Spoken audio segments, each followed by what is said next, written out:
విపక్షాలు చేస్తున్న ఆరోపణలను ప్రచారాన్ని తిప్పికొట్టేందుకు గవర్నర్ ప్రసంగంపై చర్చను ఫుల్గా వాడుకున్నారు ముఖ్యమంత్రి కేసీఆర్. ఏ ఇష్యూను వదలకుండా అన్నిటికీ సమాధానం చెప్పారు.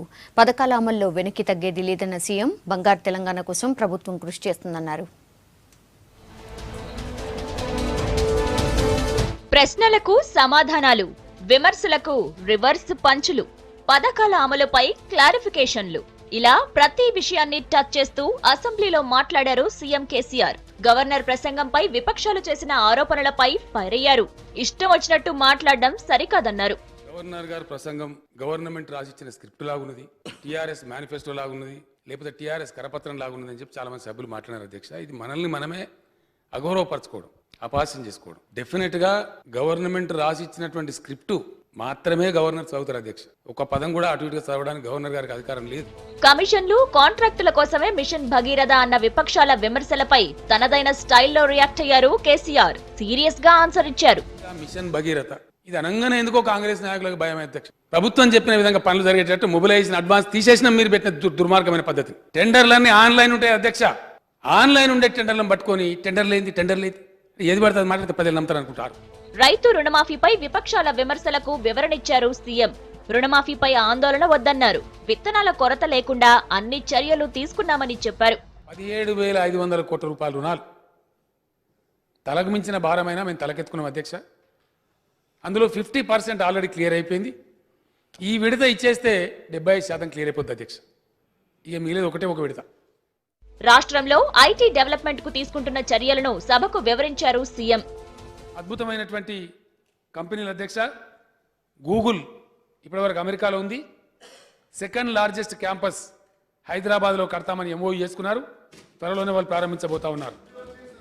అదేవిధంగా అమెజాన్ అనే సంస్థ second largest campus after America పెడతామని చెప్పినారు.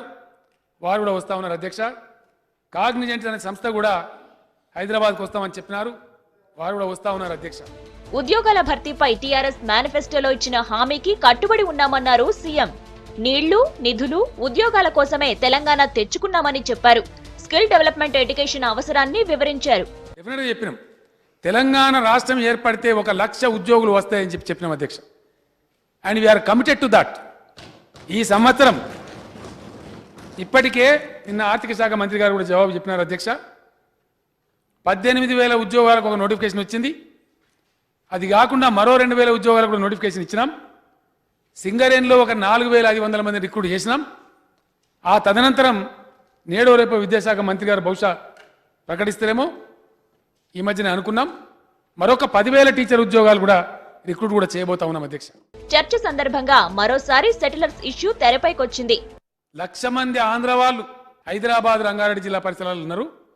వాళ్ళందరినీ పంపిస్తే ఇంకో 1,00,000 ఉద్యోగాలు మనలోకి వస్తాయంటారు. అంటే జిహెచ్ఎంసీ ఎన్నికలకు ముందు ఒక మాట, ఇయ్యాలో ఒక మాట. ఇంత అన్యాయమా అధ్యక్ష? అందుకే మీకు ఓట్లేలే అధ్యక్ష, అందుకే మీకు వేయలే. ఇవాళ మేము భేదభావం లేకుండా ఉద్యమ సందర్భంలో నేను చెప్పిన అధ్యక్ష, తదనంతరం నేను చెప్పిన, నేను ఎన్నడూ ఇక్కడ వేరే ప్రాంతాల నుంచి వచ్చి బతుకుతున్న వాళ్ళని ఇవ్వాలని కూడా మేము అనలే. వర్సిటీల్లో పరిస్థితులపై అసహనం వ్యక్తం చేశారు సీఎం. యూనివర్సిటీలకు వీసీలను నియమించకపోవటానికి కారణాలు వివరించారు. వేముల గురించి మాకు కూడా సానుభూతి ఉంది అధ్యక్ష, కానీ ఓ ఇష్యూ చేయదలుచుకోలేము మేము.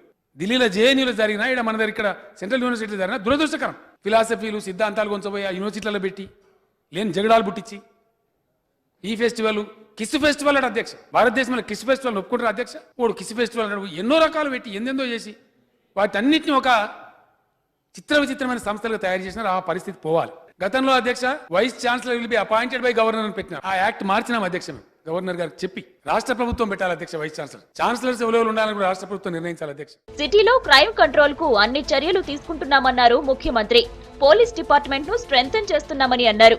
క్రైమ్ రేటు 14% తగ్గింది అధ్యక్ష గతానికంటే. ఇప్పుడు జంట నగరాలు మరియు సైబరాబాద్ పోలీస్ కమిషనర్లు ఇద్దరిని కూడా నేను హృదయపూర్వకంగా అభినందిస్తా ఉన్నా అధ్యక్ష. విపక్షాల విమర్శలను తిప్పికొట్టేందుకు గవర్నర్ ప్రసంగంపై చర్చను ఫుల్ గా ఉపయోగించుకున్నారు సీఎం.